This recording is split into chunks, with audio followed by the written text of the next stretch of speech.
चालू कर दे।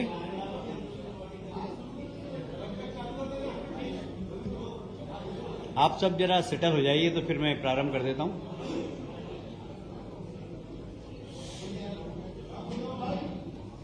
नमस्कार।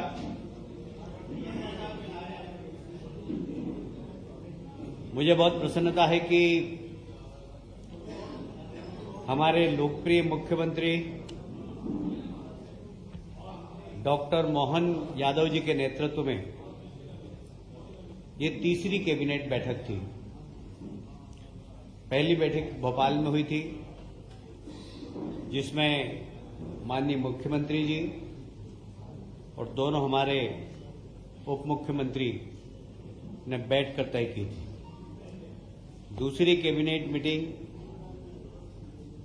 जब मंत्रियों ने शपथ ली थी और विभागों का बंटवारा नहीं हुआ था, उस वक्त भोपाल में हुई थी और विभाग के बंटवारे के बाद ये तीसरी बैठक है, महत्वपूर्ण बैठक है। और ये विशेषकर हमारे मुख्यमंत्री जी ने रानी दुर्गावती और रानी अवंतिकाबाई लोधी के प्रति अपनी श्रद्धा समर्पित करते हुए जबलपुर में आयोजित की है। दोनों ही महान महिला रानियों ने इस समाज में अपने साहस और वीरता के माध्यम से विपरीत परिस्थितियों में संघर्ष किया और इसलिए उनको आदर्श मानकर राज्य सरकार ने फैसला किया है कि दोनों ही महिला वीर सेनानी के प्रति अपनी आदरांजलि अर्पित करते हुए रानी अवंतिकाबाई लोधी सम्मान हर वर्ष आयोजित किया जाएगा और रानी दुर्गावती सम्मान ये भी हर वर्ष आयोजित किया जाएगा। समाज के अंदर वे महिलाएं जो विपरीत परिस्थितियों में संघर्ष करके समाज सेवा करती हैं, उनको सम्मानित करने का काम राज्य सरकार करेगी। इसके साथ ही इनके जीवन पर आधारित फिल्में, साथ ही विश्वविद्यालय में इन दोनों महान रानियों के लिए फेलोशिप, जिससे आज के हमारे विद्यार्थी इन पे अध्ययन कर सकें, इनके जीवन से प्रेरणादायक बिंदुओं को छूकर समाज को परोस सके। इसलिए सभी विश्वविद्यालय में विद्यालय और महाविद्यालय में पाठ्यक्रम में इनके जीवन की प्रेरणादायी विषय भी समाहित किया जाएगा। आप सभी जानते हैं संकल्प 2023 ये हमने चुनाव के पहले जनता के बीच में पेश किया था और ये कहा था कि ये संकल्प भी है और मोदी गारंटी भी है।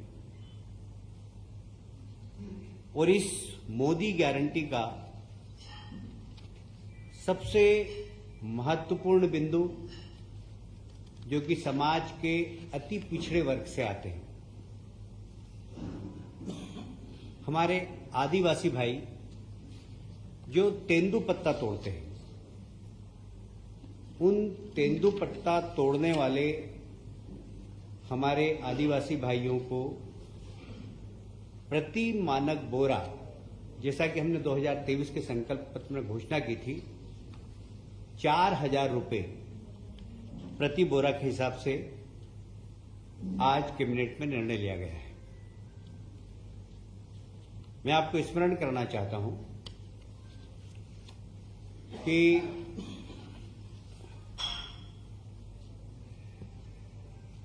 पहले ये 3,000 प्रति मानक बोरा थी, 2013 में 1250 प्रति मानक बोरा थी, हमने इसको बढ़ाकर 3000 की थी और आप अब 4000 कर रहे हैं। इससे राज्य सरकार को लगभग 165 करोड़ रुपए का अतिरिक्त भार होगा। एक और महत्वपूर्ण योजना, आप सभी जानते हैं, हमारे देश के प्रधानमंत्री के आग्रह पर पिछला वर्ष सारी दुनिया ने मिलेट्स वर्ष के रूप में मनाया और हमारे यहाँ के मिलेट्स को सारी दुनिया में प्रचारित करने का काम हमारे लोकप्रिय प्रधानमंत्री माननीय नरेंद्र मोदी जी ने किया है। मिलेट्स को श्री अन्न की नाम से माननीय प्रधानमंत्री जी ने इसको प्रचारित किया है और इसके लिए भी एक महत्वपूर्ण योजना रानी दुर्गावती श्री अन्न प्रोत्साहन योजना, यह एक बहुत महत्वपूर्ण योजना है। इसमें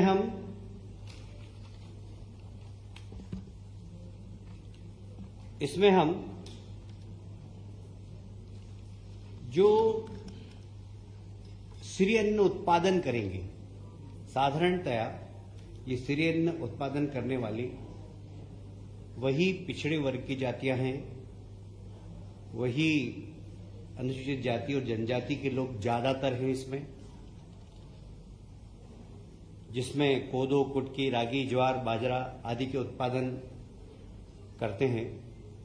इनको प्रति किलो 10 रुपए की प्रोत्साहन राशि प्रदान की जाएगी। ये उनके खाते में सीधी जमा कर दी जाएगी।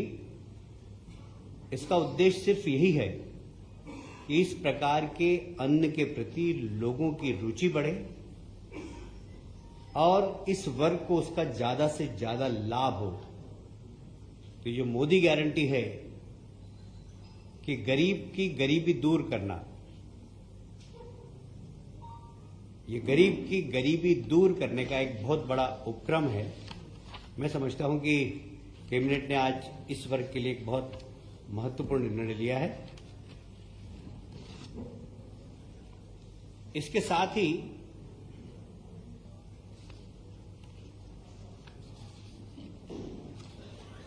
आप जानते हैं कि 2003 में हमारे प्रदेश में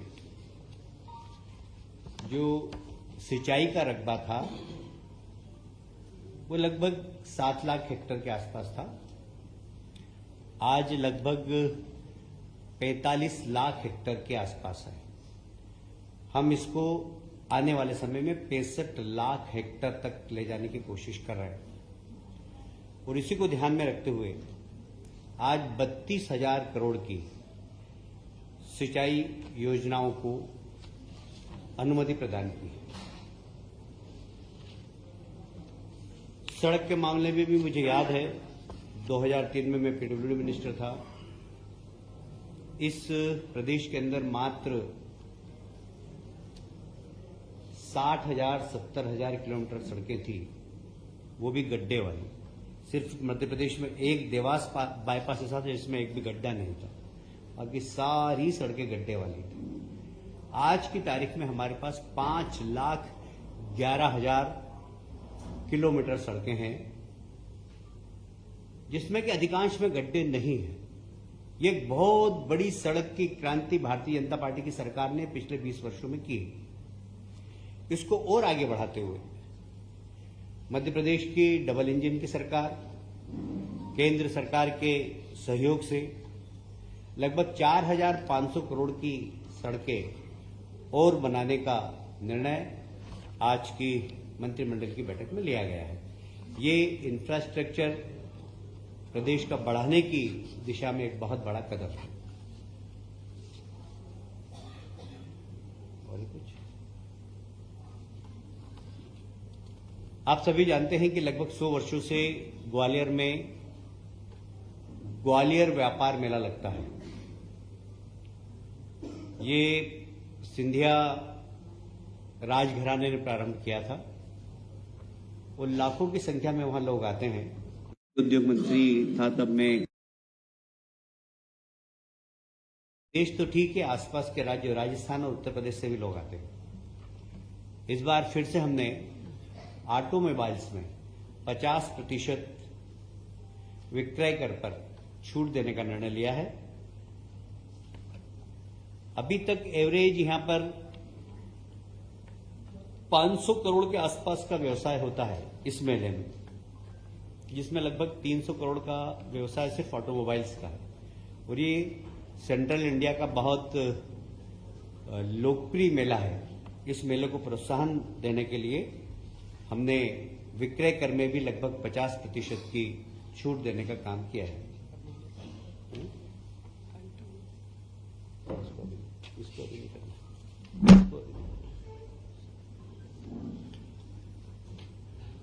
और भी कुछ अनौपचारिक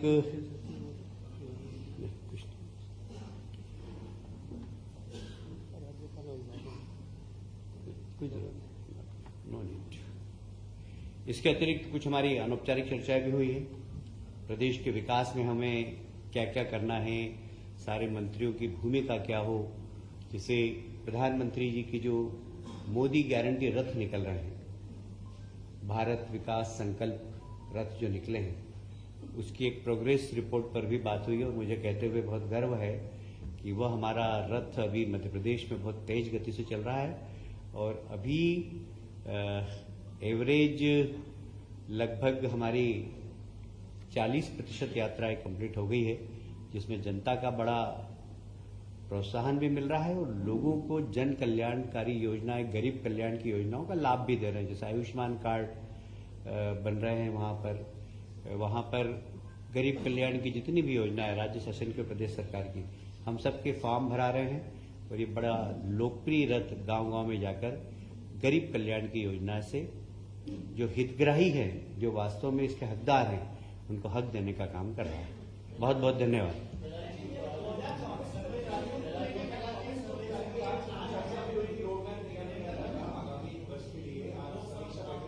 जी,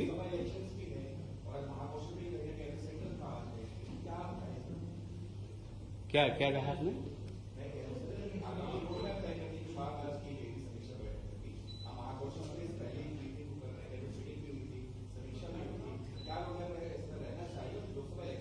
देखिए, इस विषय में कभी हम आपसे विस्तृत चर्चा करेंगे। आज मेरा काम इतना ही था कि मैं कैबिनेट की ब्रीफिंग आपको दूं। जो कैबिनेट की मैंने ब्रीफिंग दी, इससे संदर्भ में आपको कुछ प्रश्न हो आपके पास तो पूछ सकते हैं। पूछेंगे तो